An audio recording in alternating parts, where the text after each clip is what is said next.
안녕하세요.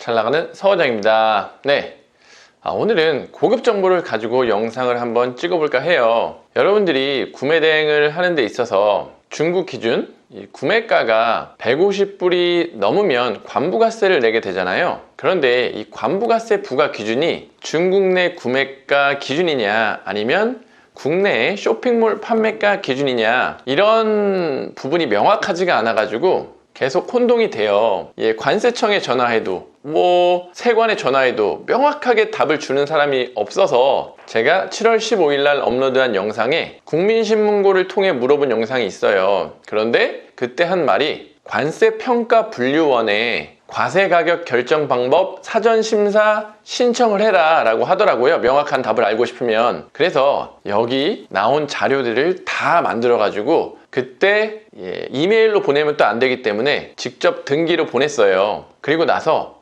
답을 받기까지 한 달 반이 걸렸는데 그 한 달 반 동안 추가 자료 요청이라는 걸 4번을 받았어요. 그 4번의 추가 자료 요청을 받으면서 이렇게 나를 힘들게 해서 그냥 이거에 대한 명확한 답을 안 내려주는 거구나, 이런 생각까지 들었는데 중간에 이거 굳이 해서 뭐하지 하고 포기할까 하다가 한번 오기가 생겨가지고 그래, 한번 최초로 내가 받아보자 해서 요청하는 자료들 다 맞춰줬어요. 그래서 결국 이렇게 드디어 답을 받았습니다. 이게 비단 구매 대행 시에 과세 가격 결정 기준이 되는 게 아니라 우리가 사입할 때도 똑같이 이 과세 가격 결정 방법이 적용된다고 하니까 오늘 사입하시는 분들 그리고 구매 대행 하시는 분들 영상을 잘 지켜봐 주세요. 그리고 이렇게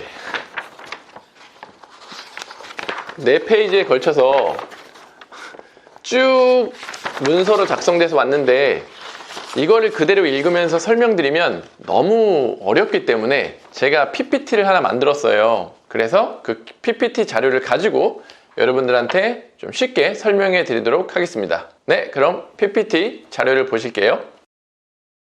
자, 먼저 여러분이 알아두셔야 될 내용이 있는데, 첫 번째로 구매 대행은 소비자의 개인 통관 고유부로 통관을 하기 때문에 구매 대행 업체를 통하지 않고 소비자가 직접 구매할 때와 통관 절차가 같다. 그리고 두 번째로 알아둬야 될 게, 구매 대행 업체를 통하지 않고 구매 시에 목록 통관과 일반 통관 물품 가격 산정 방법에 대해서 알아야 되는데, 먼저 목록 통관과 일반 통관이 모르시는 분들이 있을 수도 있죠. 자, 여기 2020년도 해외 직구 통관 길라잡이에 보면 목록 통관이란 개인이 자가사용으로 수입하고 물품 가격이 미하 150불 이하, 미국발 물품은 200불 이하인 경우 특송업체의 목록 통관 제출만으로도 수입신고가 생략되어 관세 및 부가세가 부과되지 않는 제도라고 이야기를 하고 있고, 여기에 수입신고라고 되어 있는데 통상적으로 일반 통관이라고 우리가 얘기를 하는 거예요. 일반 통관이 뭐냐? 목록 통관이 되지 않는 건을 대상으로 관세사를 통해 세관장에게 수입신고하고 통관되는 제도로서 관세 및 부가세 등을 부과한다고 되어 있습니다. 그런데 우리가 무역을 하다 보면 간이통관이라는 말을 써요. 이 간이통관은 뭐냐 하면 일반 통관 제품 중에 그렇게 중요하고 위험하지 않다고 생각되는 세관장이 판단되는 제품들은 관부가세를 부과는 하지만 목록만으로 간편하게 통관이 되는 걸 간이통관이라고 합니다. 간이통관은 이 일반 통관에 속해 있다고 보면 됩니다. 자, 그럼 다시 돌아와서 이 목록 통관과 일반 통관 물품 가격 산정 방법을 알아야 되는데, 목록 통관 시에 중국 사이트 내에서 구매한 제품 원가 플러스 중국 현지내 세금 플러스 중국 내 배송비 보험료 등 이 합산 금액이 150불을 넘지 않으면 관부가세가 면제된다는 내용이에요. 이것은 관세청 국민신문고 답변을 참조했고, 그리고 또 알아두셔야 될 게, 이때는 중국에서 한국으로 오는 배송비 보험료는 물품 가격에서 제외한다. 요거를 알아두시면 되고, 자, 일반 통관에서 물품 가격 산정 방법은 똑같아요. 중국 내 사이트 내에서 구매한 제품 원가, 중국 현지 내 세금, 중국 내 배송비 보험료. 근데 하나가 추가되죠. 중국에서 한국으로 오는 배송비 보험료가 포함되어서 물품 가격이 산정이 되는데, 제가 이렇게 간단하게 식으로 표현했지만 사실은 이렇게 글로 표현이 되어 있는데 이건 나중에 보고. 자, 세 번째. 그럼 구매 대행 업체를 통해서 구매했을 때 목록 통관과 일반 통관 물품 가격 산정 방법은 어떻게 되냐? 자, 다 똑같아요. 다 똑같은데 소비자가 우리한테 주는 이 구매 대행 수수료, 우리의 마진이죠. 이것들이 여기에 포함이 됩니다.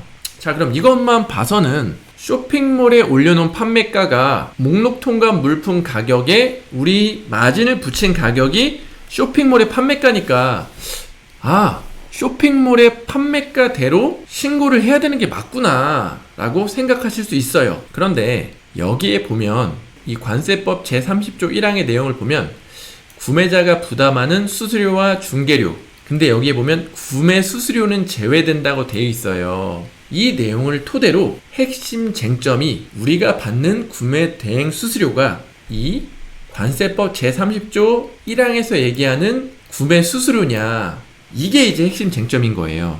자, 그럼 구매 수수료가 뭔지를 잠깐 살펴보면 수입 물품의 과세 가격에 가산하지 않는 구매 수수료란 당해 수입 물품의 구매와 관련하여 외국에서 구매자를 대리하여 행하는 용역, 공급자 물세, 구매자의 요구사항 전달, 샘플 수집, 물품 검사, 운송, 보관 및 인도 등을 주선의 대가로서 구매자가 구매 대리인에게 지급하는 비용을 말합니다. 이 내용만 봐서는 우리가 이제 구매 대리인이 맞는 것 같아요. 그러면 우리의 구매 대행 수수료가 구매 수수료가 볼 수도 있는 거죠. 귀하가 국내 구매자로부터 지급받는 구매 대행 수수료가 과세 가격에 포함되지 않기 위해서는 상기 구매 수수료에 해당하여야 합니다. 근데 얘네들이 우리가 구매 대행 방식으로 수입하는 물품이, 따라서 구매 대행 방식으로 수입하는 물품의 실제 지급 가격 및 구매 대행 수수료의 구매 수수료 해당 여부는 구매자와 판매자가 누구인지 여부, 귀하가 수행하는 역할에 대한 구체적인 사실관계에 따라 판단할 사항으로 귀하의 질의 내용만으로는 답변 드릴 수 없음을 양해해 주시기 바랍니다. 그래서 제가 과세 가격 결정 방법 사전 심사 신청을 한 거예요. 자, 관세평가분류원에서 통보한 결론은 우리 같은 구매대행업자는 구매대리인으로 보기 어렵기 때문에 구매대행업자가 취하는 구매대행 수수료는 구매 수수료가 아니다. 즉, 통관 신고 시 구매대행 수수료까지 포함해서 신고해야 한다라는 내용입니다. 자, 여기까지 이제 결론이 난 사항이에요.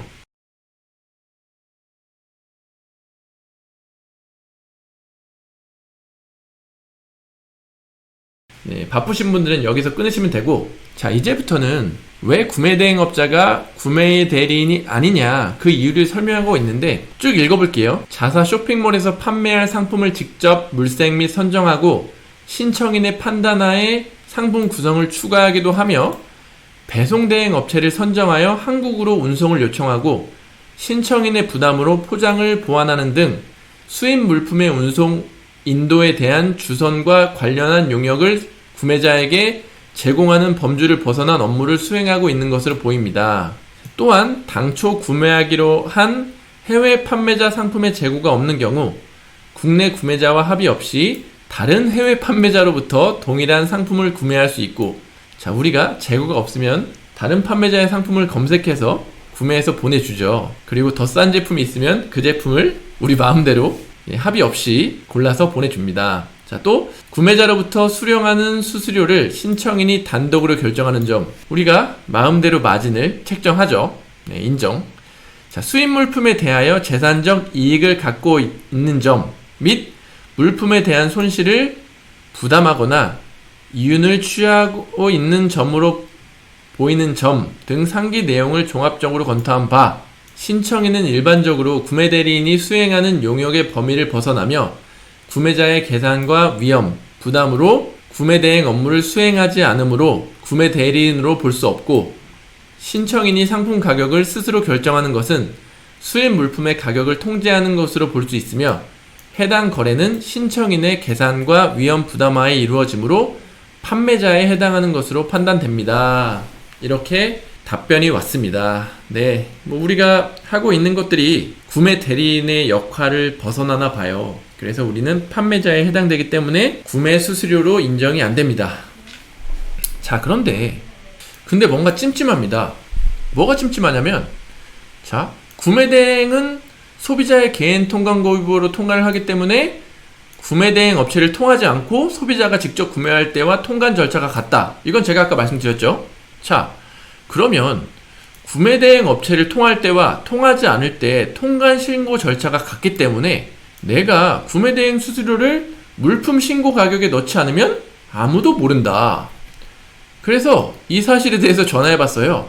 그러니까 우리가 스스로 넣지 않으면 지금은 알 방법이 없다고 합니다. 뭐 배대지에서 우리 수수료를 넣는 란이 있는 것도 아니고 뭐 있는 배대지가 있을 수도 있겠지만, 그래서 제 결론은 저는 법적인 틀이 만들어지기 전까지는 제 구매대행 수수료를 안 넣을 거예요. 자, 이거는 제 주관적인 결정이기 때문에 여러분들은 따르지 않으셔도 됩니다. 마지막으로 제가 지금 받은 과세가격 결정 방법 심사가 이렇게 한번 결정이 됐기 때문에 앞으로 번복될 일은 없다고 하니까 이 점도 염두에 두시면 좋을 것 같아요. 네, 오늘은 내용이 어려워서 제가 최대한 쉽게 PPT로 풀어서 했는데도 좀 어려웠던 것 같아요. 그래도 꼭 알아두셔야 될 정보니까 한 두세 번 보더라도 공부를 해보시고, 이 관세평가분류원에서 온 자료는 제가 제 카페에 공개자료실에 올려놓을 테니까 필요하신 분은 받아서 내용을 훑어보셔도 좋을 것 같아요. 네, 오늘도 긴 영상 봐주셔서 감사하고 다음 영상에서 뵐게요. 감사합니다.